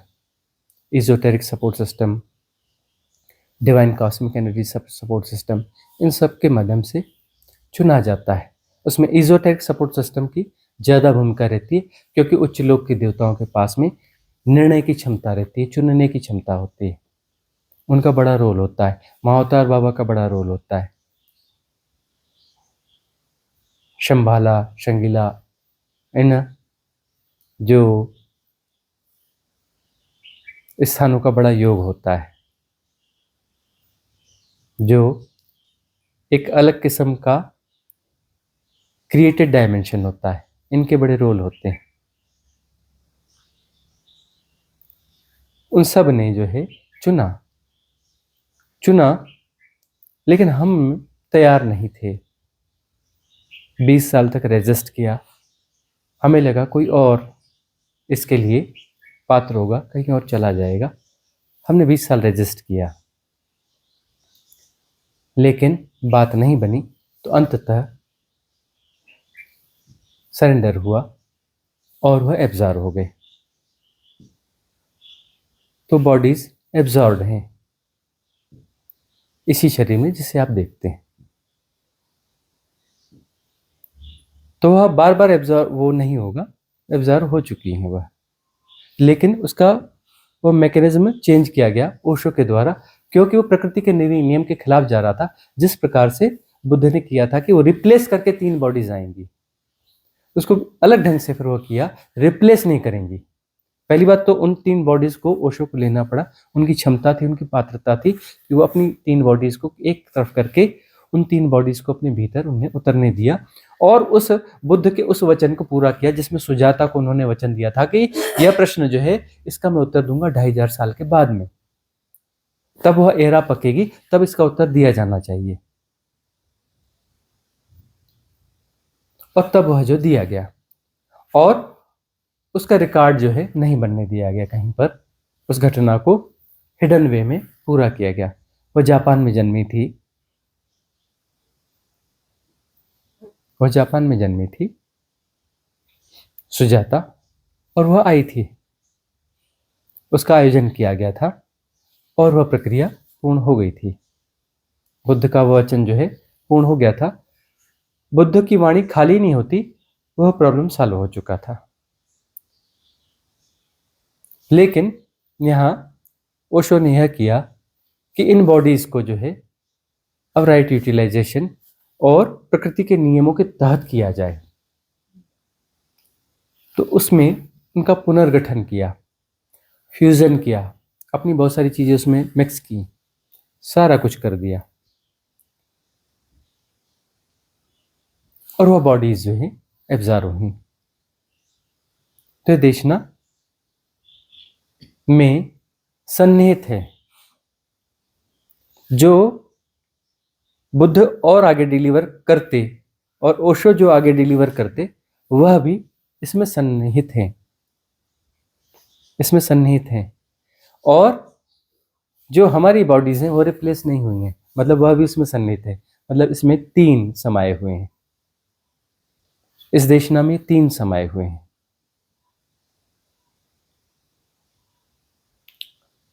अब इसको और बहुत ज्यादा अनफोल्ड नहीं कर सकते, क्योंकि और ज्यादा अनफोल्ड करना युक्ति संगत भी नहीं है। तो आज की सभा का विसर्जन करेंगे, मंगल कामना करेंगे। हम सब तैयार भी हो रहे हैं। तैयार है तभी तो मौजूद है ना यहाँ, पात्र हैं तभी तो। वो डिलीवरी होनी थी ना, गोल्डन एरा के हिसाब से डिलीवरी आनी थी ना। बुद्ध ने कहा था कि मैं दूंगा, सुजाता के अलावा वो डिलीवरी अभी भी देनी थी ना, वो रह गई। तो सिर्फ सुजाता का काम खत्म हुआ, लेकिन जो डिलीवरी सिर्फ सुजाता को ही देना ऐसा नहीं होगा ना, वो तो डिलीवरी तो पूरी आनी थी, लेकिन वो नहीं आई। ओशो ने देनी थी डिलीवरी, अभी तो उन्होंने प्लेटफॉर्म क्रिएट किया था, सब कुछ हुआ था। अब जो अल्टीमेट डिलीवरीज उनकी ओर आने की वो कुछ रह गई थी, वह भी रह गई ना, उनके शरीर के साथ छेड़छाड़ कर दी गई ना। तो निमित्त जो है काम नहीं कर पाया ना उतना जितना उसे करना था। ये छेड़छाड़ ना होती तो ओशो हमारे बीच में होते। हमें इस शरीर को इतना कैरी करने की जरूरत ना पड़ती, संथारा हो चुकी रहती हमारी कब की, शरीर हम छोड़ चुके होते हैं। हमारा क्या होता है? नहीं तो उस समय तो फिर वो ओशो रहते ना, ओशो शरीर रहते उस समय। यदि उनकी शरीर के साथ छेड़छाड़ ना होती तो ओशो शरीर रहते। सुजाता अनफोल्ड है, ठीक है, उसको चूंकि अभी अनफोल्ड रहना चाहिए, अनफोल्ड है, जब होना होगा तब हो जाएगी। सब अपने अपने समय पे होता है। दरअसल ओशो रहते तो कुछ अलग होता, ये जगत ये दुनिया अलग होती, राष्ट्र मिट चुके होते, सेनाएं मिट चुकी होती, सब कुछ अलग हो गया होता। वो जो ग्लोबल विलेज का कॉन्सेप्ट है ना, वो एक्चुअली ओशो की ही देशना से कुछ टुकड़े लिए गए। उनके विरोध करने वालों ने उनकी कुछ चीजों को अप्लाई भी किया है, विरोध करने, उनको मिटाने की बात करने वाले लोगों ने उनकी चीजों को अडॉप्ट करके अलग तरीके से फैलाने की कोशिश भी करी है, लेकिन आधा अधूरा ढंग से। ऐसा ही हुआ है, उनका विरोध भी किया और उनको एब्जॉर्ब भी नहीं कर सकते थे, सीधे उनको ग्रहण भी नहीं कर सकते थे। उनकी इतनी भी ताकत नहीं कि स्वीकार कर लें और उनकी चीजों को अप्लाई भी करना है, उपयोग में भी लाना है। वह चीज रह गई थी, तो वह चीज अब पूरी हो रही है। और इस तरीके से पूरी हो रही है कि योग्य जो साधक है, एरा को, मतलब एरा का अर्थ होता है जो इसके योग्य साधक हैं, इनको चेंज करने की बात हो रही है। और वहां जो होना है, पूरी धरती को ऐसा बनाना है, वैसा बनाना है, उसको जो है ड्रॉप कर दिया गया है। धरती को कैसा बनाना है, जैसा बनाना है बनती रहे। वह धरती में यह व्यवस्था लानी है, जैसा होना है होता रहेगा, उसकी बात नहीं है। अब सिंपली यह बात है, हमारे हिस्से में सिर्फ वह लेयर आई है, अपर लेयर, कोर लेयर है हमारे पास में, कि जो योग्य साधक हैं इसी जन्म में मुक्त होने के लिए योग्य साधक हैं, सिर्फ वही आएंगे, उन पे काम होगा, वह ठहरेंगे, उनकी पात्रता होगी, टिके रहेंगे, डटे रहेंगे, तो यही जन्म उनका अंतिम जन्म होगा। इस देशना के साथ टिके रहेंगे, इन सद क्रियाओं के साथ टिके रहेंगे, सत्संग में आते रहेंगे, सानिध्य में रहते रहेंगे, तो यही जन्म उनका अंतिम जन्म होगा। और गोल्डन एरा यही है कि बहुत सारे बुद्ध एक साथ होंगे, यही स्पिरिचुअलिटी की गोल्डन एरा है। तो बहुत सारे बुद्ध होंगे, उसकी यह व्यवस्था, यह आयोजन हो रहा है। इसमें वो वाले फैक्टर्स हट गए कि दुनिया से सारी सेनाएं हटनी चाहिए, कि यह होना चाहिए, कि वह होना चाहिए। होना होगा, होगा नहीं होना होगा, नहीं होगा, उसका गुणा भाग नहीं है, वो गुणा भाग हटा दिया गया है। प्रयोग था, उसने किया था, लेकिन उस प्रयोग के बाद में उसकी जो नियति हुई उसके आधार पे वह चीज अब हटा दी गई है। पूरी दुनिया में चेतना का एक शिखर बनना, हर व्यक्ति का पार्टिसिपेशन, हर व्यक्ति का सम्यक साधना में आना एक बड़ा प्रयोग होना था। वह सफल नहीं हो पाया, वह सफल नहीं हो पाया, तो उसको ड्रॉप आउट कर दिया गया है। हालांकि वह भी ड्रॉप आउट होने के बावजूद वो किसी तल पे चलेगा। हर व्यक्ति में अभी साधना की कुछ ना कुछ ललक है, साधना को समझने की कुछ ना कुछ प्रवृत्ति है, किसी तल पर वह चल रहा होगा, पूरी तरह से फेल्यूर भी नहीं है, ठीक है ना। तो कोर लेयर यह चल रही है। हमारे पास कोई बहुत बड़ी जिम्मेदारी नहीं है, सब कोर लेयर की जिम्मेदारी है। हो रहा है वह जिम्मेदारी इन द सेंस कोई काम धाम की तरीके से नहीं है, हो रहा है सब कोर लेयर्स की। वह साधक आएंगे जो इसी जन्म में आत्मज्ञान को उपलब्ध होंगे नहीं, ब्रह्म ज्ञान को उपलब्ध होंगे नहीं, जो पार होंगे, आत्मज्ञान और ब्रह्म ज्ञान के पार परम मुक्ति की ओर जाएंगे। बहुत सारे साधक ऐसे भी होंगे जो आत्मज्ञान प्राप्त कर लेंगे यहाँ पर और अटक जाएंगे, ब्रह्म ज्ञान को प्राप्त करेंगे, अटक जाएंगे। उनके अपने कारण होंगे, खुद के कारणों से होंगे ना, लेकिन व्यवस्था यहाँ पूरी है पार होने की, सचमुच में पार होने की, परम मुक्ति की। आज की सभा का विसर्जन करेंगे, मंगल कामना करेंगे। भवतु सब मंगलम, भवतु सब मंगलम, भवतु सब मंगलम। सबका मंगल हो, सबका कल्याण हो, सबका मंगल हो, सबका कल्याण हो, सबका मंगल हो, सबका कल्याण हो।